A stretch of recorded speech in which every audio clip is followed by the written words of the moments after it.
All right. Well, hey, welcome this morning. I'm glad you're here with us as we continue our series and continuing in Mark. If you don't know me, my name is Josh Gardner. I'm the minister to students here at Flourishing Grace. So I get to spend my week with 7th or 6th, now through 12th graders, and we have a lot of fun.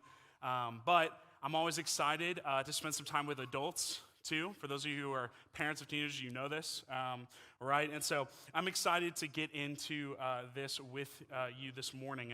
And really, we're just kind of picking up where we left off last week, right? Picking up exactly where we left off with kind of two more situations that Jesus steps into. So last week, just a quick reminder, we saw that this storm that was crazy and dark, right, and bleak. And the reality was if Jesus hadn't done something, all of the disciples would be dead, right? They would all be dead, but Jesus calms the storm.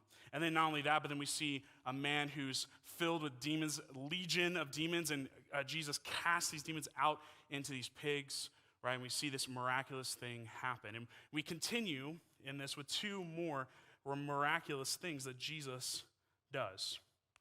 But these two things, and I think the other two things apply to this as well, but when I was reading through this, I was thinking, man, these two situations that Jesus steps into in this are really hopeless situations. Like absolutely and utterly hopeless. All four are, but these two, for me, for some reason, hit home a lot more. And so Jesus steps into these two hopeless situations. One of a 12-year-old girl. 12-year-old girl who's in a Jewish culture. If you were 12 years one day, you kind of entered into womanhood, right? So she's barely become an adult, and yet she's on her deathbed. And not only on her deathbed, but not in several weeks or several months. No, like that day, she's going to die. It's hopeless. It's absolutely hopeless. And then you have this other woman here who has really, in their culture, been dead for 12 years, right? She's been bleeding, been unclean, been separated from society because of this ailment. And she's been dead for 12 years, and she's tried everything, and nothing's worked. Nothing's worked, and it's actually made her worse, right? It's actually made her worse. But Jesus steps into these utterly hopeless situations, and we see hope. We see hope. In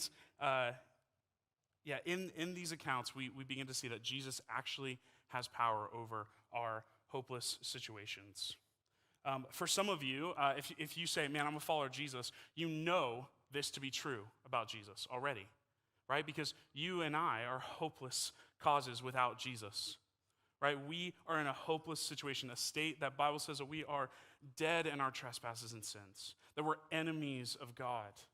But then we see that Jesus steps in, and he lives the life that you and I couldn't live, and dies the death that we deserve, and takes our place, exchanges places with us on the cross.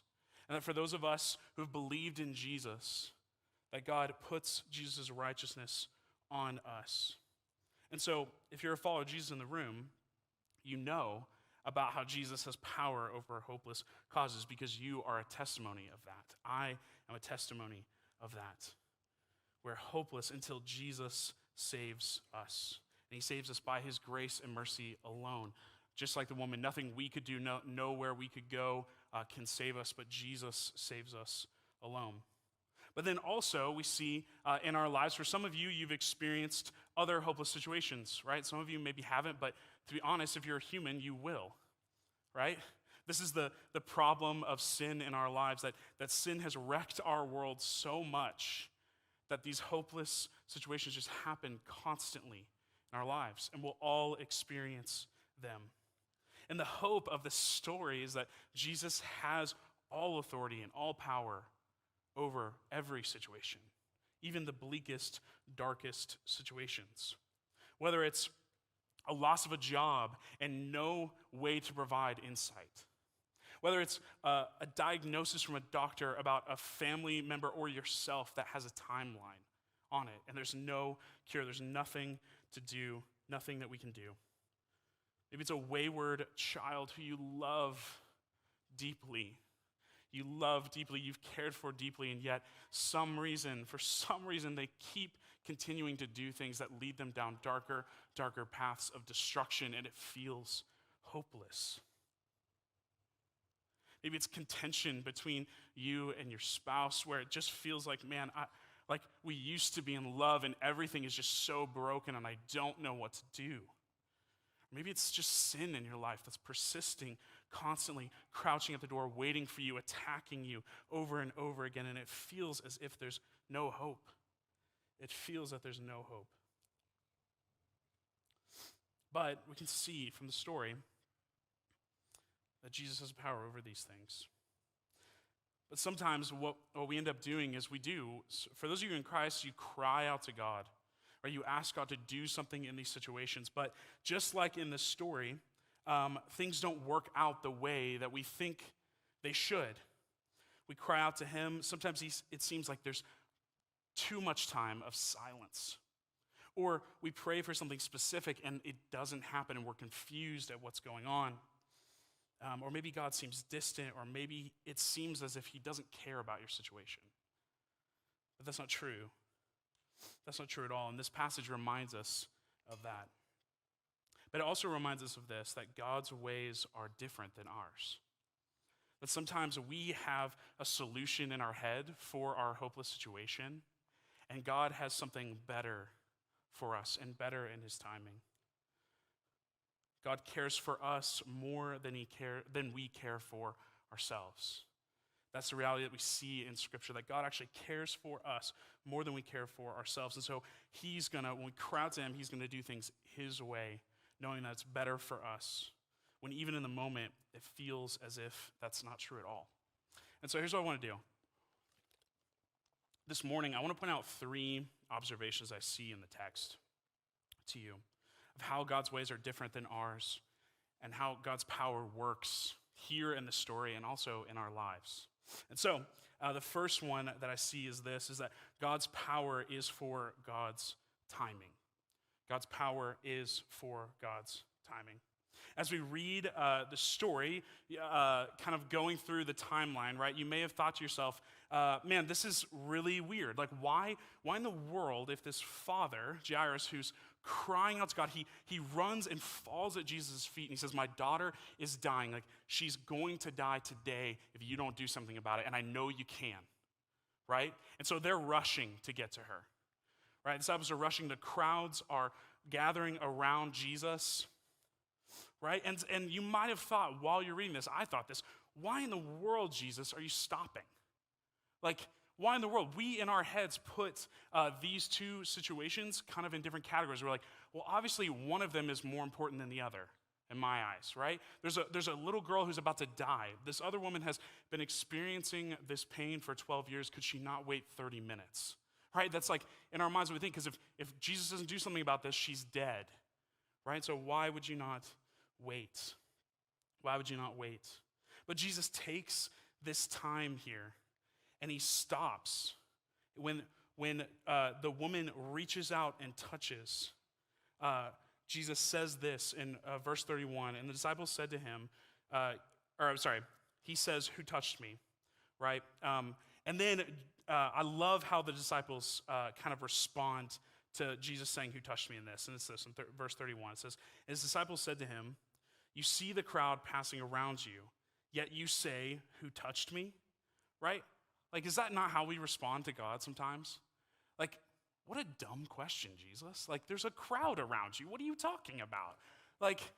That's how we respond sometimes, where it's like, what do you mean, who touched you? Everyone is touching you. Literally everyone around you has touched you, right? There's a crowd that just won't leave you alone. And they're like, Jesus, we got to go, man. We got to get to this girl. If we don't get to her, she's gone. We have to get to her. But we see Jesus stop. Jesus stops. He stops for this woman who's been in pain for 12 years, who's been outcast for 12 years. He stops. And when we see after the fact, like we can see in hindsight, that Jesus' timing is perfect here. Because for this woman who's been bleeding for 12 years, she needed something greater than just healing. right? Because we can read the story and we can see actually that without stopping, Jesus healed her, right? Jesus completely healed her. But then he stops. He stops and he addresses her. And we're going to come back to that in a second. I want to keep going to the timing of when he gets to the little girl. But then, so Jesus stops with the woman, right? And then during this time where he's taking time with this woman, the little girl dies. She's gone. And in our human minds, we agree with what the messenger says here. Later it says, why trouble the teacher any further? Like, your daughter's dead. Why trouble him any further? And from the human perspective, the time had come and gone, and she couldn't be saved. It was done. She was gone. But I love how Jesus responds here, because Jesus knows who he is. He knows what power he has. He's God of all things. And he says simply to Jairus, he says, and to the messenger, to his disciples, do not fear, but only believe. Only believe. And then he goes into the house. And he takes James and John and Peter with him and the parents of the girl, and he raises her from the dead. Like, does something even more miraculous in front of them. Raises her from the dead. Not just heals her, but raises her from the dead.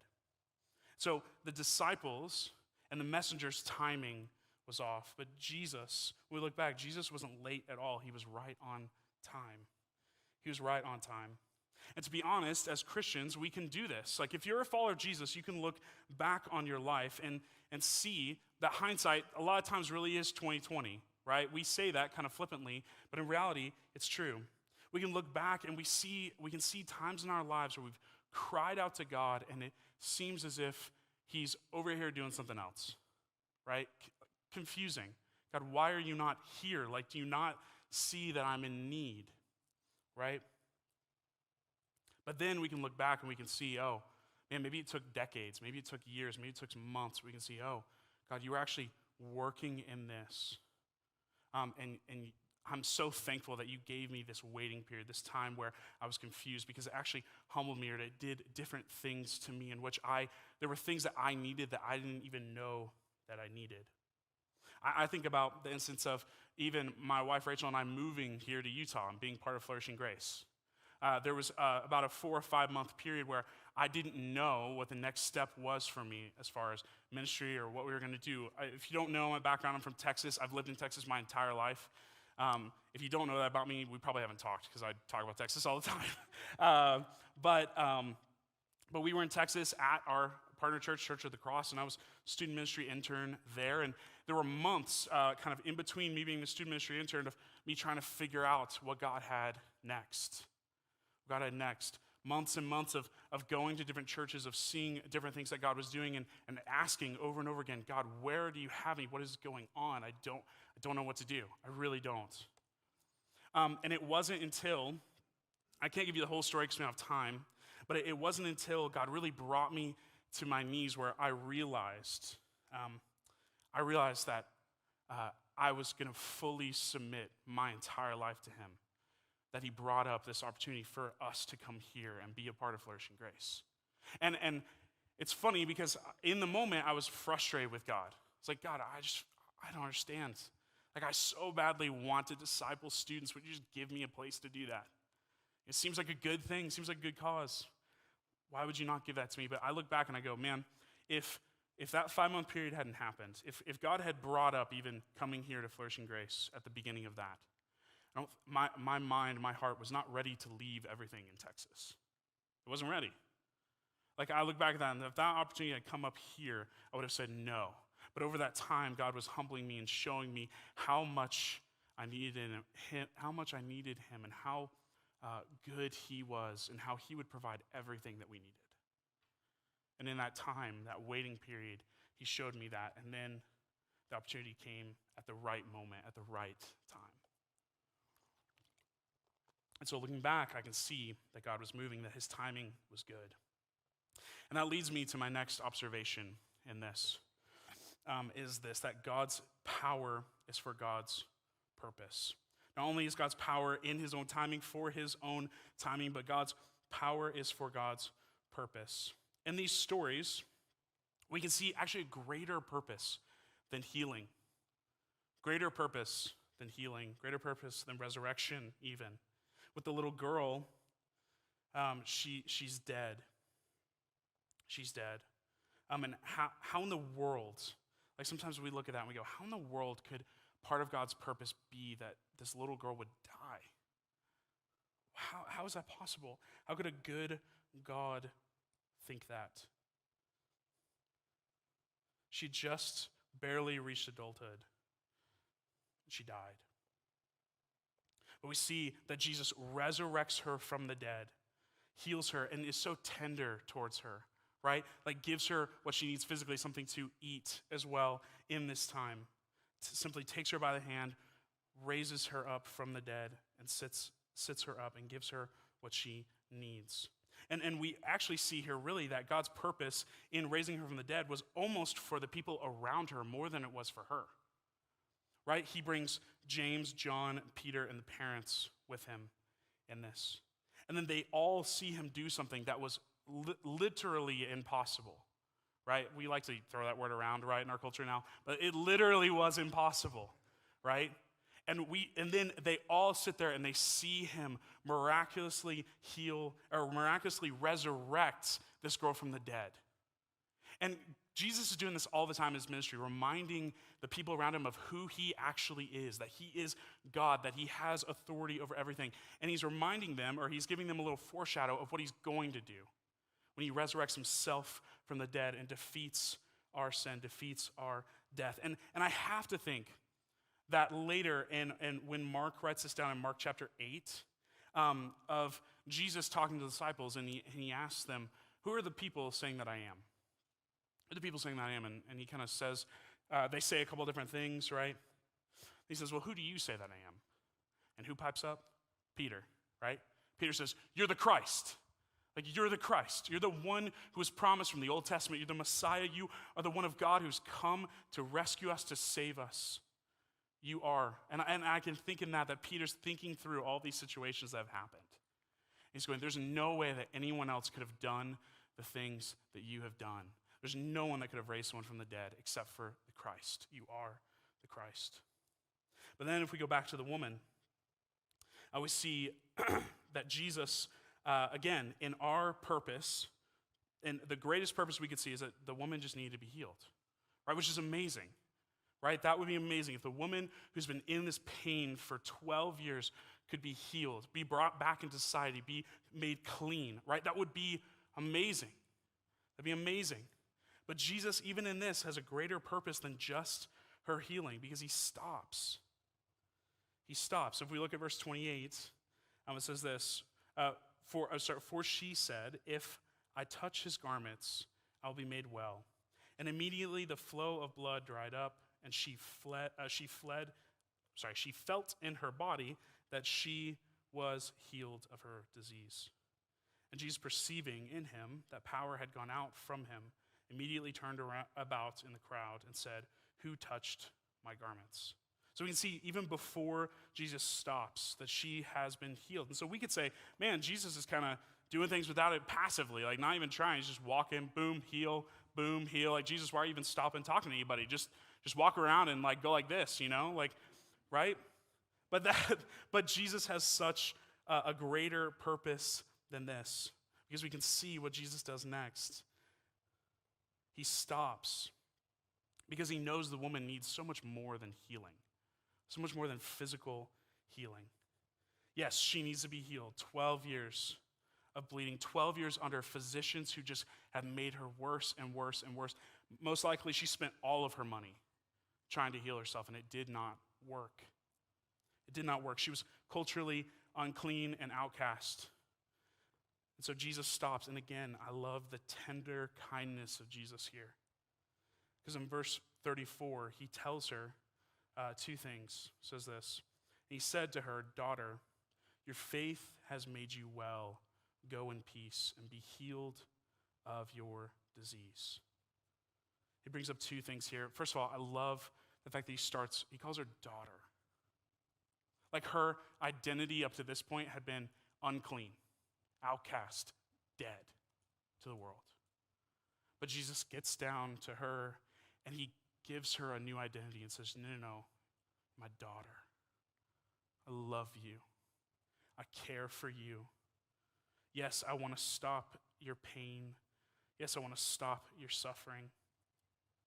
But also, I need you to know this, the second thing we see is that he tells her what actually happens here. Because the woman most likely in this situation thought, she's desperate at the end. She like this was kind of a common thing to think is that, man, if this kind of big deal person was coming through that, maybe if I just touched them, that something magical would happen to me, right? That something just mystic and amazing would happen, and maybe, just maybe, I would be healed, right? Most likely, that's the kind of way she's approaching Jesus here, and so Jesus is correcting that and saying, no, look, your faith has made you well. It's not magic. It's not even because of your actions. It's because of your faith in me. Because of you saying, only Jesus can do this. Only Jesus can heal me. Only him. He's the only one that can do it. That is what has made you well. And that leads me to my last observation that we see here, is that God's power is for those who have faith in Jesus. God's power is for those who have faith in Jesus. It's funny because I think, in our lives, faith is kind of a tricky thing sometimes to talk about with people. Because I feel like people have things like stitched on a pillow, or like I feel like I see it on Instagram all the time, where it's like, if you just had more faith, then everything's going to be okay. It's kind of like this mystical like dust that you sprinkle on what you're doing, and it'll make it better. But Hebrews 1 shows us that faith is the assurance of things hoped for and the conviction of things not seen. That faith is the assurance of things hoped for and the conviction of things not seen. That faith is trusting in something. But the reality is, if the thing that you're trusting in, the thing you have faith in, cannot live up to your faith, then it's misplaced faith, right? I'll give you a dumb example, but I think it helps us with this. So, if you've been around, I won't count, but the student ministry has broken a lot of things here at Flourishing Grace, okay? It's part of it. I joke that I put money in my budget for it because that's just what happens, okay? We have some fun. And last semester, a student broke a bench, okay? If you do a little bit of digging, you can figure out which one. Anyway, so, but the bench was broken, okay? And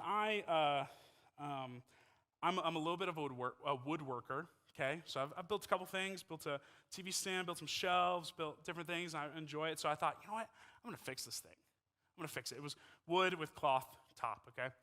I'm going to fix this thing first. And then, save some money, not buy another one. I'll fix it, okay? So I take it home, put it in my garage, flip it upside down. The 2 legs are, gone. 2 legs are still there. 2 legs are gone. So I'm trying to fix it, and I put it together in the way that I'm like, okay, I think this is going to work, and I'm trying to make it discreet so you can't see, the random plywood that I'm using from my garage, because I'm just like, oh, I'll just use scraps that I have, and I'm, putting it together, and I look at it, and I'm like, yeah, oh, yeah. I'm, smiling, going, yes, dude, I just saved the church some money, right? I fixed, when students do something to this building, I put it on myself a little bit. I'm like, oh man, I should have anticipated that, right? And so I'm like, okay, this is great. This is going to be awesome. And so I flip it over, and I set it down on the garage, and I look at it, I'm like, yeah. And I trust fully in my work that I've just done here, okay? Perfect. And so then I just full sit. I don't even try. That's how much I trusted it. And I sit, and what happens? It breaks more. It breaks more than it was broken before. Not just the 2 legs, but the 3rd leg comes off and just goes all over the garage. And I'm sitting on the ground, cold, mad at myself, right, in this moment. And that's a silly kind of illustration of that. But that's the reality, is if we put our faith in something that cannot hold the weight of our faith, it falls, it's broken, it's misled, right? And this is sometimes what we do is we misplace our faith. We misplace our faith. And what Jesus is saying here to the woman is, look, your faith has not been misplaced. Who you've placed your faith in can uphold what you need, can do what you need. And Jesus is the only one that can do this. There's no other way, there's no other path, there's no other thing that we can do. No, Jesus is the only one that can do this. And both for Jairus and for the woman, we see that they both had this crazy faith. Now, the reality was it wasn't perfect faith, right? We just talked about how the woman was kind of like thought something mystical would happen. But what we see here is that they both fell down. There's a lot of parallels in this passage. Go read through it, and you can just write it down on a sheet of paper, put a line, and see the parallels that are here. And one of them is this, that they both fell down before Jesus. They both fell down before Jesus, right? Jairus took on mocking and shame to fall down before Jesus. And the woman pushed her way through a crowd, risking everything to get to Jesus. Their faith in Jesus submitted them to him. They put all their hope, they put everything they had into Jesus. You could say this, that they were desperate for him.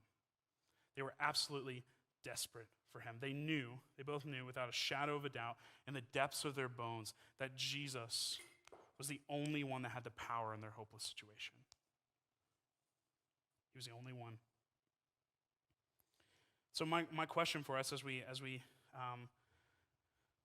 look at this passage is, are we that desperate for Jesus? Are we desperate for Jesus to move in our lives? And not just in hopeless situations, but every single day. Do we look like the woman Jairus? Do we fall down before Jesus knowing that he is the author of everything, has power and supreme authority over everything, and he has a great and good love for us? He's tender towards us. Even when we don't come necessarily in the right way, but when we come to him, we don't need to know all the answers, don't need to know everything about him. When we humbly submit ourselves to him and say, Jesus, I need you, and I know that you're the only one that can do anything, that he'll do something.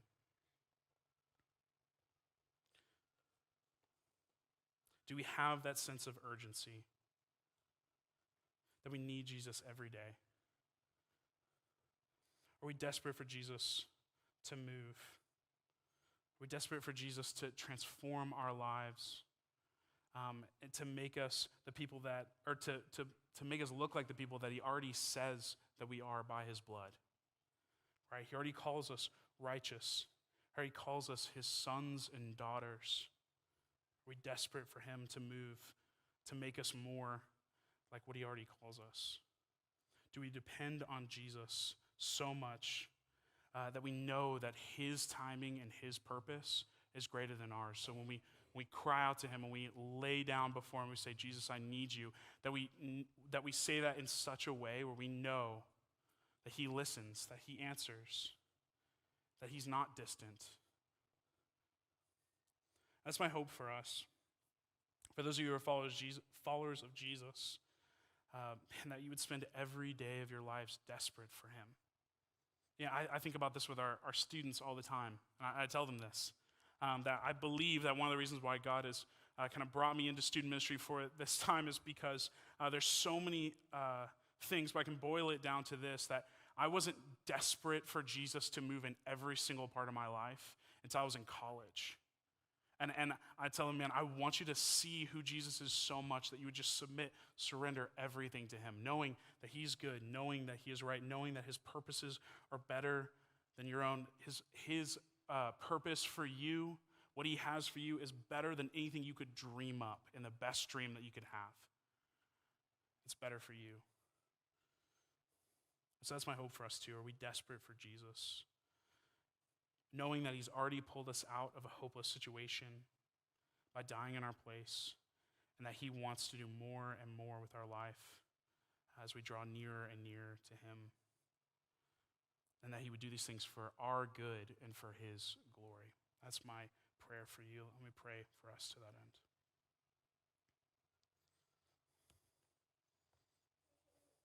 God, I pray for us.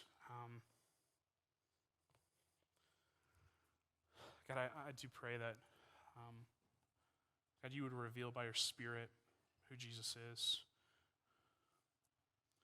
Because even for those of us who have believed in Jesus, who've said, yes, I'm in desperate need of Jesus, and he saved me from my sin, and he's died in my place, and I believe all that. Sometimes when we encounter things in our lives, these hopeless situations or just regular day things, God, we just forget the gospel. We forget the gospel over and over again. I pray by your Spirit, would you be gracious to us and merciful to us and remind us every day of the gospel? Would you put people in our lives that remind us of your timing and of your purpose and of your tenderness towards us? How you care more about us than we care about ourselves. God, I pray that you would do that in us by your Spirit. God, would you move in that way? Would you make us a people that is desperate to see you move? Desperate to see sin just relinquished from us, that ripped out of us. God's desperate to see you move in wayward students, desperate to see you move in marriages that reconcile things together. God, desperate to see you move in healing for your glory. God, I pray that you would do these things.